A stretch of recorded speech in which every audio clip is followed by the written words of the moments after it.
Bosku, bisnis plan atau rencana bisnis adalah fondasi yang sangat penting saat membangun dan mengembangkan bisnis. Perencanaan bisnis yang matang dapat memperkuat bisnis dan bantu mewujudkan visi dan misi kita. Saat ini, banyak pebisnis pemula yang hanya mengandalkan intuisi mereka saat menjalankan bisnis. Sebagai pebisnis yang baik, tidak seharusnya mengandalkan pada nasib baik untuk melindungi usaha kita. Nah, tim cuan mau ngasih tahu manfaat perencanaan bisnis. Kuy bos! Bos, manajemen perusahaan yang baik perlu mengetahui apa saja tujuan spesifik yang harus dicapai oleh masing-masing tim ya. Setelah itu, harus mengetahui bagaimana cara memantau program agar sesuai dengan tujuan dan mengevaluasinya.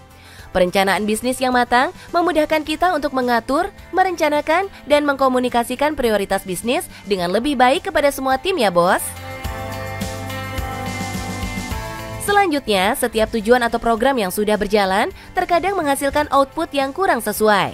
Bisnis plan bisa digunakan sebagai landasan untuk mengubah atau evaluasi program yang sedang berjalan, bos. Rencana bisnis yang sudah matang di awal bisa kita gunakan untuk menyadarkan tim supaya kembali fokus ke tujuan awal bisnis.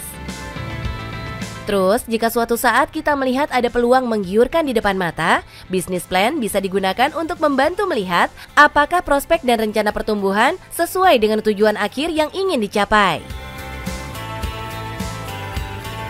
Kemudian bos, untuk mengembangkan bisnis, terkadang kita membutuhkan tenaga ahli dan berpengalaman. Bisnis plan bisa dijadikan landasan untuk mencari orang-orang seperti apa saja yang perlu direkrut ya bos. Keahlian dan berapa banyak orang yang perlu direkrut untuk bantu menumbuhkan bisnis dan apa saja yang harus mereka kerjakan supaya bisnis kita bisa berkembang. Terakhir bos, bisnis plan dibutuhkan saat kita ingin mencari investor baru. Untuk mengembangkan bisnis tentunya butuh dana tambahan. Investor perlu melihat rencana bisnis sebelum memutuskan apakah akan berinvestasi atau tidak.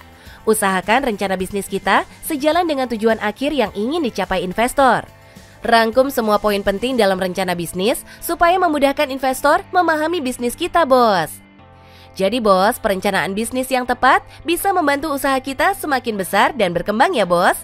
Dan tentunya bisa terus menghasilkan cuan, bos.